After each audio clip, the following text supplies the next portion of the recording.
В высших эшелонах власти, как в исполнительной, так и представительной, представленность женщин в Казахстане, надо признать, очень низкая. Женское политическое лидерство – это мировой тренд. Сегодня у нас в гостях Аргынбекова Айнур Серикбаевна, сенатор, политик, общественный деятель. Айнур Серикбаевна, рада вас приветствовать в нашей студии. Как вы пришли в политику и как нашим зрителям тоже, как стать политиком, чтобы вносить свой вклад именно в развитие нашей страны, в изменения, которые сейчас очень актуальны? Спасибо, Баян Жумашина, за возможность участвовать в таком подкасте. И я хотела бы поприветствовать всех наших зрителей. И действительно, тема актуальная, как вы отметили. И тема женского политического лидерства – это мировой тренд. В последнее время увеличивается количество на международной арене женщин-политиков, женщин-лидеров.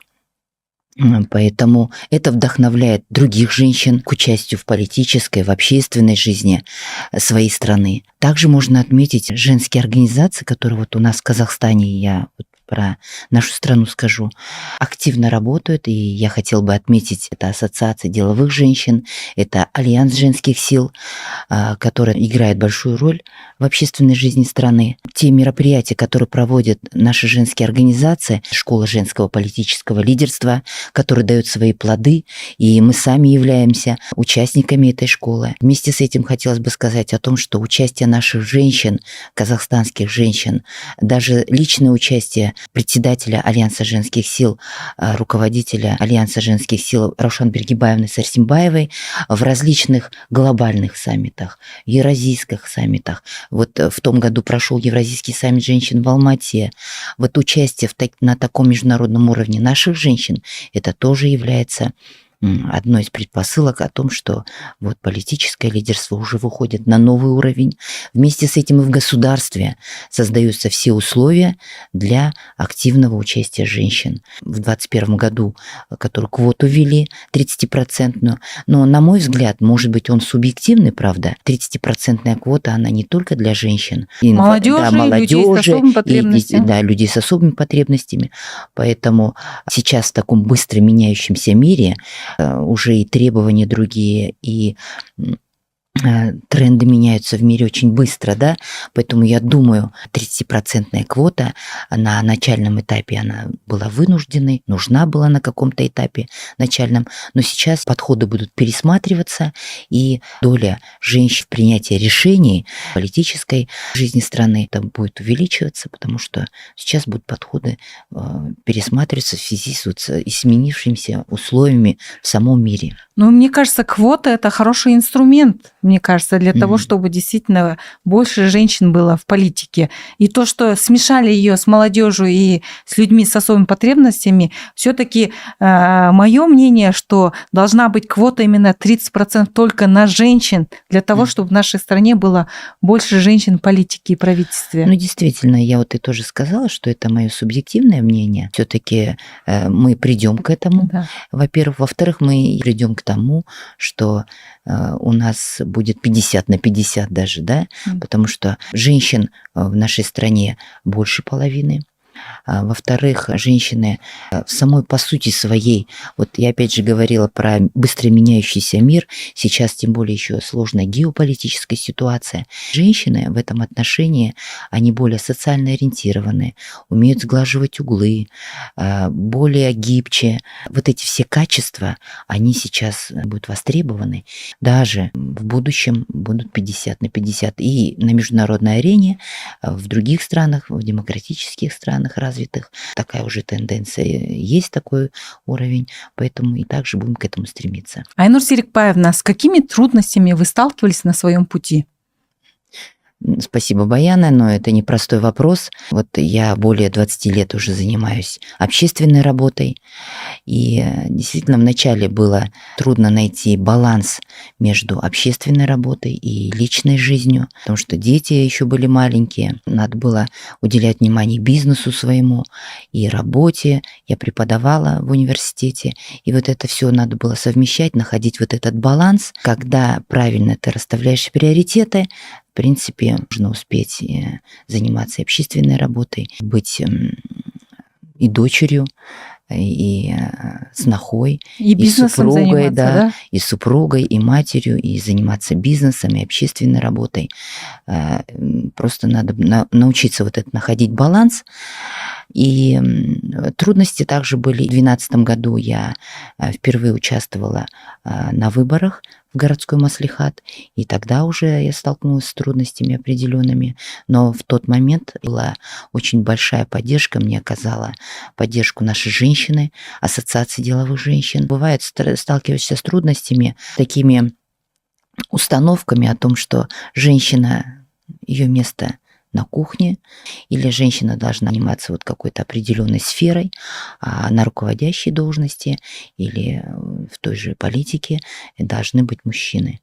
Поэтому это тоже были стереотипы. Однако сейчас эти стереотипы уже становятся меньше. И просто это, наверное, само желание активно работать в общественной жизни, участвовать. Что-то, это неравнодушие к тем проблемам, которые есть в городе, которые есть в твоем регионе, в стране.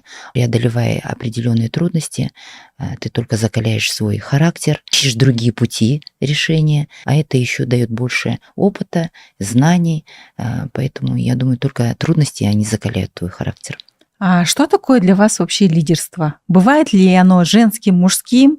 Давайте этот вопрос обсудим. Лидерство, знаете, это определенная ответственность в первую очередь, когда человек ходит на уровень принятия решений, когда на него ориентируются, когда уже где-то он становится примером или образцом для подражания, это все накладывает на того человека большую ответственность в словах, в действиях. Если мы говорим о лидерстве, опять же, женском, то в нашей стране сейчас, я еще раз повторюсь, на сегодняшний день созданы все предпосылки. И политические, и общественно-правовые. И поэтому самое главное здесь активность самих женщин. Есть у нас и профессиональные, высокообразованные женщины, которые готовы приложить свои таланты, свои знания, умения в определенной сфере. Казахстану нужно не упустить вот такую возможность, что есть пул подготовленных, образованных, профессиональных женщин, которые могут приложить все свои усилия на благо общества, на благо развития страны. Отлично сказали про пул женщин, про кадровый резерв. У нас как раз в Альянсе женских сил Казахстана мы в 2023 году провели обучение женщин. И у нас более 300 женщин, несколько потоков было, через которые прошли очень много молодых девушек, которые хотят стать общественными деятелями, которые хотят стать политиками. И из этих 300 женщин 134 человека, я считаю, что это очень высокий показатель, прошли на различные уровни принятия решений. Это какие-то районные, городские, областные. Это, конечно, в основном региональные маслихаты, но это тоже очень хороший показатель, что вот создавая такие школы женского политического лидерства, мы таким образом создаем как раз, да, такой пул, кадровый резерв, где женщины проходят тренинги, потому что я вот сама сталкивалась, у женщин очень много каких-то сомнений, страхов, и где-то им нужна поддержка, да, чтобы они вот приняли решение идти в эту общественную деятельность или политическую. У нас в Казахстане очень много стереотипов, что женщина должна сидеть дома, шашы ұзын, ақылы қысқа, там же много разных. Вот еще как бы исторически есть моменты, которые вообще влияли. Как вы думаете, что нужно делать, чтобы продвигать гендерное равенство у нас в Казахстане? Но, во-первых, это уже на государственном уровне есть программы, есть стратегический план, да, поэтому когда государство поддерживает такие вот инициативы, такие направления, большая помощь вот в осуществлении тех и в реализации тех или иных задач, все условия общественно-правовые, политические для продвижения женщин на уровень принятия решений, они созданы государством. Теперь слово за самими женщинами. Да, определенные трудности есть, но я думаю, они преодолимы, потому что сейчас вот, может быть, это было раньше по чьей-то указке, возможно, да, или по чьей-то протекции, возможно, продвигали женщин. Сейчас вот в современном обществе требуются знания, профессиональные навыки, такие качества, вот, которые я назвала, они сейчас действительно очень ценные, нужны нашему обществу. Как находить баланс между семьей и работой и вашей очень серьезной такой политической деятельностью? Ну, я вот уже буквально сказала, что на первых порах было сложно ходить вот такой баланс, но я очень благодарна своей семье, начиная от родителей. Вот про родителей хотела бы сказать о том, что, наверное, такие качества в общественной политической работе, вот такие навыки, они, наверное, должны закладываться еще со школьной скамьи. И в этом отношении меня родители поддерживали всегда. Я всегда участвовала там в школьных мероприятиях, общественной жизнью в школе, там в районе занималась. Потом, выйдя замуж, я эту поддержку нашла в лице своего супруга, его семьи, поэтому они всегда меня поддерживали в этом плане. И, конечно же, поддержка семьи, она играет очень большую роль. И вот, наверное, вот эти все моменты, когда они совпадают, вот поддержка семьи, стремление самой женщины учиться, активно работать, быть неравнодушной. Я в 2003 году пришла в Ассоциацию деловых женщин. Мне вот на пути встретились такие активные женщины, которые мне помогли приобрести вот навыки организаторской работы, налаживать такие коммуникации. Вот это все я обучилась в Ассоциации деловых женщин, потом мне это дал Альянс женских сил. Поэтому плюс вот это обучение и само стремление, свои личные качества, вот это все, наверное, дает такой результат, что ты достигаешь определенного уровня. Ну, в данном случае я стала депутатом Сената парламента Республики Казахстан. Я стала в 22 году, была избрана. 8 июня вышел указ президента. Создались 3 новые области. И вот от 3 новых областей по 2 депутата в Сенат парламента Республики Казахстан были избраны, в том числе я, от области Абай. Поэтому тот путь, который я прошла общественной работой, он дал результаты. Айнур Серикбаевна, какие у вас ролевые модели и есть ли у вас менторы? Я вот даже об этом сказала, что родители, моя свекровь — это вот те женщины, которые на моем пути, вот судьба нас свела, вот так скажем, да. Мне в этом очень повезло. Это и Раушан Бергибаевна, это и наставник мой в области Абай. Сейчас она является моим общественным представителем по области Абай, Жамалдинова Зульфия Фазжана, которая сейчас возглавляет школу женского политического лидерства, да. И поэтому наши женщины, Ассоциации деловых женщин, Альянса женских сил, вот у каждого я брала те или иные качества, старалась себе в свою жизнь привнести. И поэтому я думаю, вот этот собирательный вот такой образ женщины-политика, женщины-лидера и международной на арене те женщины, которые политики были и сейчас, которые есть, также вот каждый вот такой внесла лепту определенную в становление меня вот как политика. Айнур Серикбаевна, я знаю, что вы как самовыдвиженец же, да, вы не от партии, сами самовыдвиженцем. Да, мы все были самовыдвиженцами. Ага. Выборы, когда в маслихат, да, в городской маслихат? В городской маслихат в 2012 году, да, я была самовыдвиженцем, поэтому я и говорила, прошла определенные трудности. Огонь и воду. Да, огонь и воду. Да, поэтому уже дальше была депутатом городского маслихата 3 созывов, а дальше я уже выдвигалась по партийным спискам. Айнур Серикбаевна, дайте, пожалуйста, какие 3 рекомендации для девушек, женщин, которые хотят стать политиками? Ну, в первую очередь, самое главное, это надо учиться. Учеба должна быть через всю жизнь. Это и саморазвитие, самообразование. это неравнодушие к тем проблемам, которые есть у тебя, там, например, в твоем коллективе, в городе, в регионе, в стране.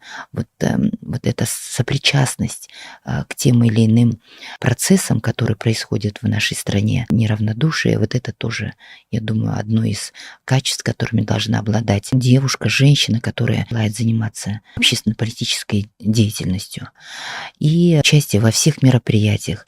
Всегда надо стараться участвовать в тех или иных мероприятиях. Быть активной. Я помню, мы вот всегда ездили на саммиты, различные мероприятия, форумы. Это дает очень большой опыт, и ты видишь уже других, обмениваешься опытом с другими женщинами, с другими политиками, и привносишь свою работу, свою деятельность. Это бесценный опыт, поэтому все моменты, которые дают возможность заниматься общественно-политической деятельностью и которые вот должны быть использованы каждой девушкой, женщиной в своей работе. Нашим зрителям, я думаю, будет интересно немножко заглянуть, из чего состоит ваш рабочий день, над чем сейчас вы работаете в Сенате. Расскажите, пожалуйста, вот про текущие какие законопроекты, что делаете, во сколько, в какие дни, как это проходит, насколько это тяжело вообще заниматься именно законотворческой деятельностью. В данный момент регламент нашего Сената поменялся. 40 депутатов избраны от регионов, по 2 от каждого региона, 5 депутатов от Ассамблеи народа Казахстана и 5 депутатов по указу президента Республики Казахстан. Сейчас основная направленность деятельности Сената парламента Республики Казахстан – это взаимодействие с регионами. Ну и, конечно же, основное – это законотворческая деятельность. Режим работы, то есть в Сенате, он ненормированный. Работа, я не скажу, что трудная, она очень интересная и очень ответственная. Вот те законы, которые принимает парламент Республики Казахстан, они уже, по ним живут наша страна, наши люди, наши граждане. Поэтому ответственность за принятие тех или иных законов, она очень большая. И для того, чтобы принять тот или иной закон, проходит очень большая работа. Это начиная от общественных слушаний, общественных обсуждений с экспертным сообществом, в рабочих группах. Это все обсуждается, в регионах обсуждается. И потом это только выносится уже на принятие решений. По новому регламенту парламента Мажилис принимает законы, а Сенат одобряет те или иные законы. Поэтому одно из главных направлений нашей деятельности это является законотворческое взаимодействие с регионами. Как эти законы работают на местах, это должна быть обратная связь. Вот мы, выезжая в регионы, в рабочие поездки, встречаемся с населением, встречаемся с коллективами, с бизнес-сообществом, и вот эту обратную связь, как работают эти законы, где, с какими трудностями сталкиваются при реализации тех или иных законов, вот это является основной нашей деятельности. Айнур Серикбаевна, вы же только что вернулись как раз, по-моему, из региона, да? Да. Какие депутатские запросы вы дали и какие-то можете рассказать кейсы, что проблему людей или региона, что вы решили, вот, находясь на уровне принятия решений? Если я буду говорить о нашей области, то нашей области всего 2 года, с 22 года, да, Проблем проблемных много, вопросов, да, много во вновь созданной области. Это и инфраструктурное развитие, и социальное развитие. Но это все в том году был принят комплексный план развития области Абай. И, соответственно, под этот комплексный план подведены бюджетные средства. Поэтому самое главное сейчас реализация этих мероприятий комплексного плана. Вместе с этим в своих депутатских запросах я поднимаю те или иные вопросы. Это касается и развития нашей области, инфраструктурного развития области. Это касается и вопроса ядерной медицины. Я сейчас в последнее время на протяжении своей депутатской деятельности я ставлю вопросы развития ядерной медицины в Казахстане и в частности в нашей области, потому что у нас в области Абай есть центр ядерной медицины, онкологии. Вы знаете, область Абай это бывшая Полигон, территория, да, да, полигон. бывшего полигона, ядерного полигона, поэтому эти вопросы также являются животрепещущими. И вот мы в регионы выезжали буквально вот в январе, в начале января, встречались с депутатами, встречались с коллективами, с населением, и вопросов немало. В этот раз я встречалась с кризисным центром, открылся в августе 2023 года. Государственный, Да, да, государственный КГУ, кризисный центр для женщин, поддержки, для жертв бытового насилия. Также было немало вопросов, потому что только идет становление, много организационных моментов, поэтому действительно и эти вопросы, которые касаются именно изменений или дополнений, требующих решения на законодательном уровне, мы озвучиваем в своих депутатских запросах. Айнур Серикбаевна, спасибо за такой интересный разговор. А я хочу напомнить, что наш проект реализуется Альянсом женских сил Казахстана при содействии Канадского фонда поддержки местных инициатив. Ставьте лайки, пишите комментарии, вопросы. Мы будем очень благодарны за вашу поддержку, чтобы наш проект развивался, чтобы в нашей стране было больше женщин-лидеров на уровне принятия решений.